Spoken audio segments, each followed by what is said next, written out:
La santé, c'est la vie. Voilà notre sujet. Dans Lady vous écoute pour que vous ne vous posiez plus des questions sans réponse. Nous avons une association sur le plateau engagée contre la drépanocytose. Merci de les recevoir avec moi. Madame la présidente Pauline Bakou, bonjour. Bonjour Lady. Merci d'être revenue sur notre plateau. Vous n'êtes pas toute seule. À vos côtés, responsable des jeunes au sein de l'association Espoir de Vivre, c'est Naomi Kiedi. Bonjour Naomi. Bonjour Lady. Bonjour à vous. Et puis, ça n'était pas rien que de vous avoir, et pardon pour le retard, vous avez des obligations, mais nous avons besoin de vous pour expliquer des choses et sauver des vies. C'est le docteur Fabien Mayuma. Bonjour docteur. Bonjour Lily. Vous êtes pédiatre et à vos côtés, chef d'entreprise de profession, mais engagé aussi pour cette cause-là, c'est monsieur Robert Mobila Ndila. Alors, nous avons une date à annoncer. On va peut-être commencer par cela, ainsi ce sera fait. C'est le samedi 24 octobre 2015, pardonnez-moi, de 16h à 23h au théâtre André Malraux, c'est à Ruelle-Malmaison. Se trouvera donc une soirée de musique et du rire au profit de la lutte contre la drépanocytose. Des artistes engagés, une musique métissée et ensoleillée, voilà ce que nous promet l'affiche. Mais nous allons revenir quand même sur la question. Je voudrais, docteur, si vous le voulez bien, vous donner la parole. On parle de la drépanocytose, vous allez bien évidemment redire pour ceux qui découvrent, qui ne savaient pas ce que c'est que cette pathologie, ce qu'il en est, et ensuite nous parlerons des perspectives. Alors, qu'est-ce que c'est la drépanocytose, docteur? Alors, merci Lady de m'avoir accordé la parole. Alors, la drépanocytose, c'est une maladie héréditaire. C'est une des maladies héréditaires les plus répandues dans le monde, puisqu'on considère qu'il y a environ 50 millions de personnes qui sont atteintes de la drépanocytose. En France, on considère qu'une naissance sur deux, il y a une naissance sur 2000 en France d'enfants qui sont porteurs de la drépanocytose, et il y aurait 12 000 personnes qui vivent en France porteurs de cette maladie. En Afrique, on arrive jusqu'à 2% de nouveau-nés qui sont porteurs de cette maladie. Et les porteurs sains sont entre 10 et ça peut aller jusqu'à 45% de porteurs sains dans certains coins comme en Ouganda. C'est donc une maladie de l'hémoglobine et l'hémoglobine est une partie constituant de ce qu'on appelle le globule rouge qui fait partie avec les globules blancs et les plaquettes des éléments essentiels qui sont dans le sang qui circule dans notre corps à tous. Le globule rouge a un rôle essentiel, c'est celui qui transporte l'oxygène dont nous avons besoin et qui nous sert donc dans notre vie de tous les jours. Et ce rôle est essentiellement assuré par une partie de l'hémoglobine, du globule rouge qui s'appelle l'hémoglobine. Et dans la drépanocytose, cette hémoglobine qui est composée de ce qu'on appelle deux chaînes, dans lesquelles il y a une succession de protéines qu'on appelle des acides aminés. Dans le cas de la drépanocytose, la personne malade va avoir une modification dans la structure de ces chaînes-là. Une des deux chaînes qu'on appelle la chaîne bêta va avoir au niveau du sixième acide aminé, au niveau du sixième protéine, une protéine qui va remplacer une autre. Ce qui fait que cette hémoglobine, au lieu d'être une hémoglobine normale, comme on appelle l'hémoglobine A, va devenir une hémoglobine malade et qu'on va appeler une hémoglobine S. C'est ça le phénomène qui se passe dans la maladie. Alors, dans le cas des personnes qui sont malades, ce qu'on appelle homozygotes, ils vont avoir en gros toute leur hémoglobine qui va être l'hémoglobine malade. Les personnes normales vont avoir une hémoglobine saine qui est l'hémoglobine A et les personnes porteuses vont avoir les deux, c'est-à-dire l'hémoglobine normale en partie et l'hémoglobine malade de l'autre côté. Donc ça, c'est la drépanocytose. Ça, c'est le phénomène qui se passe dans le corps pour qu'on devienne drépanocytose. À partir du moment où on a cette malformation-là, il va se passer que dans certaines circonstances particulières, dans lesquelles il va y avoir des situations de stress, dans des situations de maladie, dans des situations d'intervention chirurgicale et tout ça, cette hémoglobine anormale va changer de forme. Il va prendre ce qu'on appelle une forme en assiette, ou certains disent en fossile, ou comme on dit, il va avoir une falciformation. Oui. Allez-y, j'allais vous interrompre, mais je vous laisse continuer pour m'assurer que nos téléspectateurs n'ont pas perdu le fil de questions désormais spécialistes. Voilà. Je voulais vous donner la parole d'ailleurs, Naomi. Vous qui êtes responsable des jeunes, de quoi êtes-vous investi au sein de cette association? Parce que voilà ce que vient de nous dire le médecin. Comment faites-vous, comment transmettez-vous cela auprès des jeunes comme vous? Et pourquoi y a-t-il des jeunes dans cette association d'ailleurs? En fait, sans le savoir, en fait, dans notre entourage, il y a aussi des jeunes qui sont atteints de cette maladie, de la drépanocytose. Oui. Et entre nous, la maladie n'est vraiment pas connue, en fait. Et moi, mon rôle en tant que responsable des jeunes, c'est de faire connaître cette maladie et apporter en fait du soutien en fait à ces enfants-là qui sont malades en fait. Et en fait, on organise aussi, par exemple, des journées pour faire parler de la maladie, pour faire connaître la maladie. Et on organise aussi, et notamment on vient en aide à nos frères et nos sœurs qui sont atteints de cette maladie. Et on leur apporte aussi beaucoup de soutien quand ils sont hospitalisés, pour ne pas qu'ils se sentent seuls, pour qu'ils se sentent entourés et qu'ils reçoivent aussi de l'amour, en fait. Car la présence des adultes et des professionnels de santé, c'est très bien, mais quand on est jeune, la présence d'autres jeunes, c'est encore mieux. Voilà. Alors, je me suis autorisée à interrompre le médecin pour vous poser la question. Quand on vous demande, mais qu'est-ce que c'est la drépanocytose? Est-ce que vous présentez les choses comme vient de le faire le professionnel ou est-ce que vous avez une approche à vous pour faire passer le message plus aisément? Alors, ce que je dis, moi, aux personnes de mon entourage, c'est que c'est une maladie qui touche les globules rouges, en fait. Et je leur explique que cette maladie, que ces personnes-là n'ont pas la même forme d'hémoglobine par rapport à nous. Et je leur explique que par exemple... que nous avons une forme ronde, en fait, et j'explique avec des mots très très simples. Mais oui, parce qu'il y a des personnes qui ont des oreilles très très simples aussi. Voilà, donc je leur explique que voilà, nous, en fait, notre forme d'hémoglobine est très très ronde, et la leur est en forme de fossile ou en forme de lune, comme je dis, comme je le dis tout simplement. Et je leur explique qu'en fait, que voilà, il faut faire très attention avec eux, parce que ce sont des personnes très fragiles, ce sont des personnes, par exemple... là, comme on arrive en hiver, ce sont des personnes qu'il faut couvrir parce qu'ils sont sensibles par rapport au froid. Ou quand on arrive, par exemple, en été, ce sont des personnes qui doivent boire beaucoup d'eau, qui doivent vraiment rester hydratées en permanence pour ne pas manquer d'oxygène, en fait, comme l'expliquait le docteur. Alors, vous êtes étudiante en commerce, c'est bien ça? En commerce international. Mon petit doigt me dit que vous risqueriez bien de bifurquer vers la médecine. Monsieur Moubilandila, vous êtes donc membre de cette association, vous avez entendu le médecin, la responsable des jeunes. Qu'avez-vous envie de faire passer comme message? J'ai une question pour vous. Les papas, souvent, lorsque la santé se dégrade, on ne les voit pas beaucoup. Est-ce que vous pouvez peut-être lancer un appel en l'endroit de ces messieurs? Ah non, contrairement, je ne partage pas votre point de vue parce qu'en fait, quand on est parent, il n'y a pas de différence que ce soit la maman ou le papa. Et si je suis dans cette association, éventuellement parce que j'ai un enfant qui est dans cette situation. Et quand vous avez un enfant qui est dans une telle situation, il n'y a pas que l'enfant qui souffre, il y a aussi les parents et tous les autres enfants qui en souffrent. Parce que quand il y a une situation comme ça qui arrive à la maison, eh bien, vous êtes partagé entre la maison et l'hôpital. Et là, croyez-moi, si je prends mon temps pour témoigner, c'est beaucoup de souffrance. À la limite, vous, parents, vous souffrez plus que l'enfant. Parce que, tout étonné, je voyais ma fille, quand les médecins arrivaient, le médecin lui posait la question, comment ça va? Elle dit, ça va bien. Et moi qui étais à côté, j'étais là en train de brûler. Je dis, mais attends, tu rigoles et moi, je suis en train de crever. Donc, en fait, il y a un gros problème de communication. C'est pour ça, c'est très, très, très important qu'il y ait des séances de communication, qu'on nous informe. Quand bien même que vous soyez informés, si vous n'avez pas trop l'habitude de suivre ce genre de maladie, vous risquez de vous retrouver dans des situations complètement désemparées.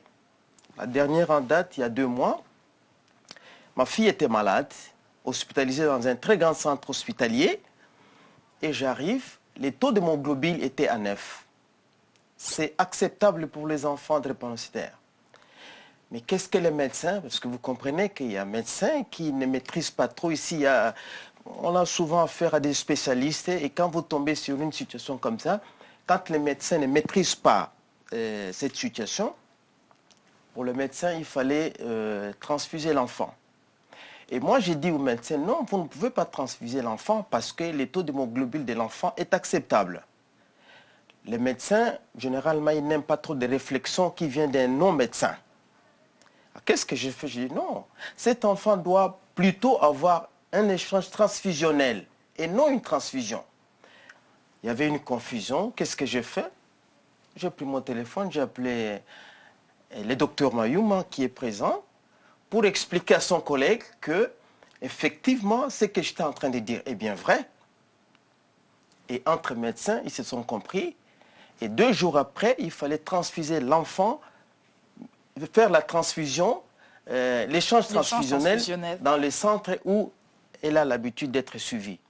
Alors, vous comprenez que si moi, je ne maîtrisais pas la maladie... Si vous ne connaissiez pas quelqu'un qui sait... Non, ça posait un gros problème parce que les médecins n'aiment pas les reproches des non-médecins. Alors, Madame la Présidente, vous avez créé cette association. Merci de revenir sur vos motivations parce qu'on entend là ce qu'on dit. Je disais tout à l'heure que parfois les papas ne sont pas présents quand la maladie est là. Vous avez dit que vous étiez désemparés et à cause du désarroi, parfois, le papa, les hommes n'aiment pas se sentir impuissants devant quelque situation que ce soit. Docteur, vous confirmerez si vous avez pu relever cela. Les mamans, donc par la force des choses, Madame la Présidente, se retrouvent sur le front. Il faut accompagner les enfants dans leur situation de santé et puis créer une association qui plus est. Merci Lydie pour la parole. C'est vrai, on dit que il est vrai que les mamans sont toujours présentes quand il y a une situation. Par exemple, en Afrique, je dirais, les papas qui travaillent, les mères sont à la maison. Et c'est à la maman de suivre la situation de l'enfant. C'est pourquoi on voit que quand l'enfant est malade, c'est la mère d'abord qui amène l'enfant à l'hôpital. Donc on voit d'abord la présence de la mère, que le père, parce que le père viendra après, mais entre-temps c'est la mère qui est à côté de l'enfant. Mais cela n'exclut pas que les papas aussi contribuent. Donc ils sont tout le temps présents quand l'enfant est malade. Parce que si nous voyons, quand l'enfant est malade, quand la maman travaille, le papa aussi peut être présent pour suivre son état de santé. Bon, c'est vrai pour une mère comme moi, avoir un enfant malade et créer une association avec le travail en plus, ce n'est pas facile. C'est pas facile, oui, c'est beaucoup. Mais le problème est que quand on est touché, quand on vit dans cette souffrance tous les jours, on s'est dit non, il faut que je me mette à expliquer ce que c'est cette maladie, à aider les autres, disons. Parce que pour voir qu'à notre époque comme ça, on tombe encore dans ces pièges-là, c'est-à-dire qu'un côté, on n'a pas été bien informé quand on était encore jeune, quand on grandissait même. Alors, c'était ma prochaine question. Vous m'avez marché sur la langue. Saviez-vous ce que c'est que la drépanocytose avant que d'y être confronté vous-même? C'est vrai, on avait parlé de la drépanocytose à l'école, mais on n'expliquait pas bien en fait. Parce qu'en Afrique, la drépanocytose restait encore tabou. Donc c'était une maladie de honte, je dirais. Oui. Les gens qui avaient les enfants de drépanocytose avaient honte de dire que mon enfant souffre de la drépanocytose. Pour te dire que j'ai un cousin qui a un enfant drépano, mais c'est ici en France que j'ai découvert que cet enfant souffrait de la drépanocytose. Alors que quand j'étais encore dans le home, cet enfant venait me voir, des fois il passait la nuit, mais je voyais l'enfant souffrir, des fois il faisait des crises. Mais sa mère me disait non, non, non, elle a les médicaments, ça va passer. Mais de quoi il souffre? Non, c'est juste des fois ça lui arrive d'avoir mal. Voilà, une petite fièvre. Mais alors que l'enfant avait la drépanocytose. Mais à cette époque-là, si mon cousin avait eu le courage de m'expliquer que voilà, l'enfant souffre de ça, moi je crois que je n'aurais jamais tombé dans cette piège. Aller épouser un homme sans penser à faire l'examen. Parce que vu la situation que j'ai vue, c'est très difficile pour un parent de se sentir impuissant à soulager son enfant quand il est malade. Et quand je vois, c'est très lourd. Comment l'enfant souffre quand il a la crise, ça fait très très mal. Et des fois, tu pars au travail, tu ne sais pas quand est-ce qu'on va t'appeler pour dire que voilà, ton enfant, ça ne va pas. L'enfant va à l'école, tu ne sais pas quand est-ce qu'on va t'appeler pour dire que madame, il faut venir tout de suite parce que l'enfant, ça ne va pas. Oui, c'est très très difficile. C'est pourquoi je me suis dit, quand le docteur a découvert cette maladie, on a découvert la maladie à l'hôpital Necker, on m'a appelé, on m'a expliqué déjà pour vous dire quelque chose qui n'était pas facile pour moi. Je suis devenue cardiaque depuis ces jours-là jusqu'à aujourd'hui. Alors j'ai expliqué au docteur, je me mettrai au service de ces enfants pour expliquer aux jeunes que vraiment, avant de vous engager, pensez à faire l'examen parce que ce n'est pas facile. Mais après, ça reste quand même aux jeunes de se décider. Alors, docteur, vous allez reprendre la parole. Est-ce que ce message passe, hein? On va parler de comment la maladie se manifeste, mais ce que vient de nous dire Pauline Bako sur ce point-là, est-ce que vous, en tant que médecin, qui plus est pédiatre, donc vous avez les enfants dans votre consultation et donc aussi les parents, est-ce que les populations afro-caribéennes, notamment, entendent ce message, à savoir il faut quand même penser à faire un dépistage, car on peut donc faire un dépistage pour savoir si oui ou non on pourrait avoir des enfants drépanocytaires. Merci pour votre question. C'est vrai que la campagne est faite, et je suis là pour témoigner dans les différentes manifestations que organise Mme Bako, et les jeunes sont là nombreux, à qui ce message-là est passé, c'est vrai. Je peux dire que dans ce sens-là, il y a un message qui est passé. Maintenant, est-ce que le message est perçu? Dans mon travail, mon expérience professionnel de pédiatre en maternité, ce qui se passe, ça c'est parce que la France et le pays le demandent. Parce que quand une jeune femme noire est enceinte, normalement dans les examens qui sont demandés, il y a la recherche. Voilà, on va chercher. Mais est-ce que les gens sont dépistés, pour répondre à votre question, avant de se rencontrer ou avant d'être enceinte? J'aurais dit que je n'ai pas l'impression que ça soit si répandu que ça. Le message passe, mais je n'ai pas l'impression, de par mon expérience, qu'effectivement, nos jeunes soient réceptifs à ce message au point d'en faire un élément dont les jeunes pourraient parler dans les différentes conversations entre eux. Alors les jeunes sont encore très jeunes, mais les plus très jeunes en face donc même de les plus très jeunes. En couple, je vous laisse la charge de lancer un appel solennel en précisant les choses, en expliquant, parce qu'on est pour la paix des ménages, on n'est pas là pour briser les familles, mais tout de même vous, en tant que professionnel de santé, vous avez peut-être les mots qu'il faut pour dire à une majorité de gens qui nous regardent ce qu'il faut faire. C'est vrai que pour passer mon message, il est très simple. Il n'y a qu'à écouter les parents qui viennent de parler de leurs enfants. Nous qui les voyons, nous voyons la souffrance que ça représente, la souffrance des parents et la souffrance des enfants. Moi, j'ai connu des enfants qui avaient des hospitalisations subentrantes. C'est-à-dire que l'enfant sortait le matin et 2 jours après, il était à l'hôpital. Moi, j'ai connu des enfants, vous rentriez dans le couloir de l'hôpital, vous les entendiez hurler au fond du couloir de douleur, et avec effectivement des mamans impuissants à côté de ça. Et il y a aussi un message qui est très fort lorsqu'on dit à ces jeunes-là que le risque, c'est une chance sur 4, c'est un risque sur 4 quand les 2 parents sont porteurs d'avoir un enfant malade. Mais ça peut vouloir, les gens pensent qu'on peut en faire 3 et au 4e, le risque viendrait au 4e. Non, on a vu des familles, moi j'ai connu une dame qui en avait eu 2 et les 2 enfants étaient atteints. Il y a des personnes qui ont eu 4 enfants et les 4 enfants étaient malades. Donc quand on voit, pour répondre à votre question, quand on voit la douleur de la vie de ces enfants-là, la douleur que représente la vie des parents de ces enfants-là, la charge que ça représente pour la société d'avoir ces enfants-là malades, il est évident que le message à dire aux jeunes dont la représentante est ici, c'est que lorsqu'on se rencontre et qu'on fait partie de ces régions, c'est-à-dire de l'Afrique subsaharienne, du bassin méditerranéen, de l'Inde, de l'Amérique, même de certains pays d'Europe comme la Grèce et l'Italie, il est bon que quand on fait une rencontre, qu'on puisse effectivement aller faire ce qu'on appelle une électrophorèse de l'hémoglobine pour connaître son état de son hémoglobine. Est-ce qu'on est porteur, on est sain, c'est-à-dire hémoglobine AA, et dans ce cas-là, il n'y a aucun problème. Lorsque l'un de 2 est porteur AS, il faut au minimum que l'autre soit au moins AA. Parce qu'à partir de... Oui. Pardonnez-moi, docteur, cela ne veut-il pas dire qu'il faudrait tout simplement que chaque jeune, comme vous le disiez, sache déjà son statut par rapport à ce point-là, et puis en disant bonjour une telle, bonjour une telle. C'est le message. Voici, parce que si c'est au moment de la rencontre et du projet de se marier un jour quand on sera grand qu'il faut y penser, on est suffisamment déjà attaché. Alors que si on avait chacun sur sa carte vitale ou je ne sais pas quoi en disant... On va faire une belle campagne, mademoiselle. Madame, monsieur qui nous regardez, vous êtes jeune, vous avez des jeunes autour d'eux, vous voulez vous engager pour cette cause-là. Madame la Présidente, je prends l'autorisation de parler à votre place. L'association Espoir de Vivre va donc, avec les jeunes, pouvoir motiver, mobiliser auprès de tout un chacun et des professionnels de santé afin qu'il y ait une possibilité de savoir son statut. Tout simplement, cela ne gâche rien. On sait son statut et quand on sera grand devenu, on saura quoi en faire. Vous avez la parole. Connaissiez-vous cette maladie avant que d'y être confronté, monsieur ?